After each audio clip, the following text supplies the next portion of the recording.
Good day, everyone.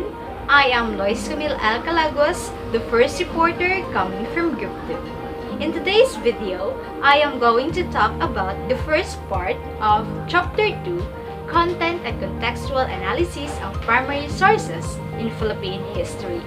In this chapter, we are going to look at a number of primary sources from different historical periods.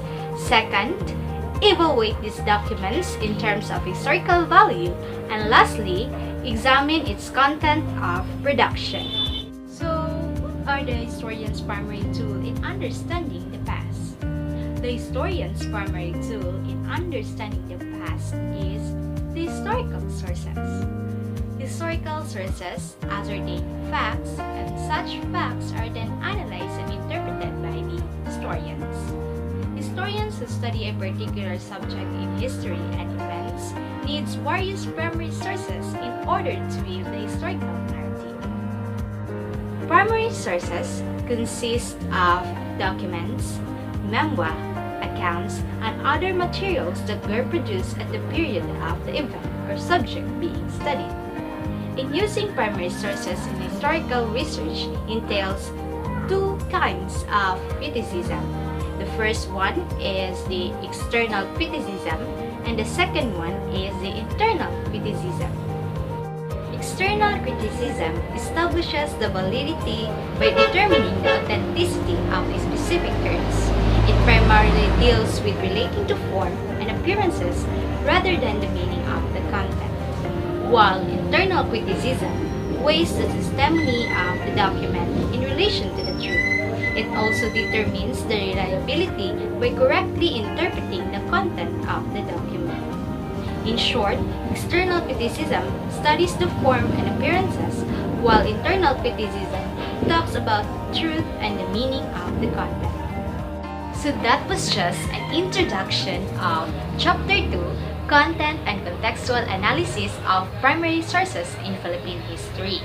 So let's proceed to our main topic that was assigned to me, which is Antonio Pigafetta's first voyage around the world.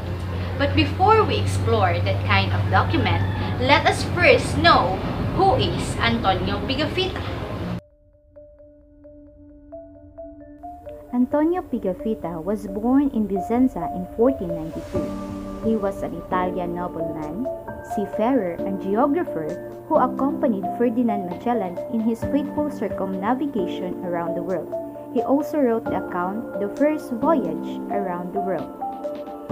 So that was Antonio Pigafetta. Now, let me give you an idea about his work, which is The First Voyage Around the World.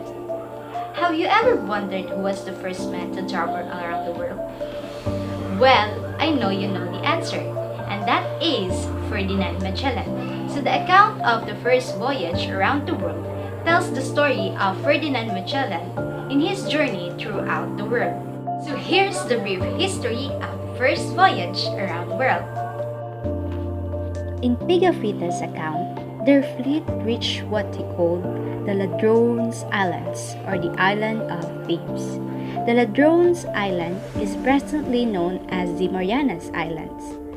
After they reached the island, Pigafetta reported that they have what he called the Isle of Zamal, now called Samar. But Magellan decided to land in another uninhabited area for greater security where they could rest for a few days. On March 18, 9 men came to them and showed joy and eagerness in seeing them. Magellan realized that these men were reasonable and welcomed them with food, drinks, and gifts. Pigafetta detailed in amazement and fascination of the palm tree, which bore fruits called chucus and wine. He characterized the people as very familiar and friendly. The 9 men showed to them the different islands and the names of the islands, and their fleet reached the Humuno Island or Humunhon Island, where they found what he referred to as the watering place of good signs. On March 25, Pigafetta recounted that they saw 2 balanghay or balangay, a long boat full of people in Mazava. After a few days, Magellan was introduced to the king's brother. Pigafetta reported that they saw mines of gold. This king was named Raya Calambo, king of Zuluan and Calagan, and the first king was Raya Siago. On March 31, Magellan ordered the chaplain to preside a mass by the shore. This was considered as the first mass. By April 7, Magellan and his men reached the port of Cebu. On April 14, Magellan spoke to the kind and encouraged them to be a good Christian by burning all the idols and worship the cross instead. The king of Cebu was baptized as Christians, and after that, all of the island's inhabitants were already baptized.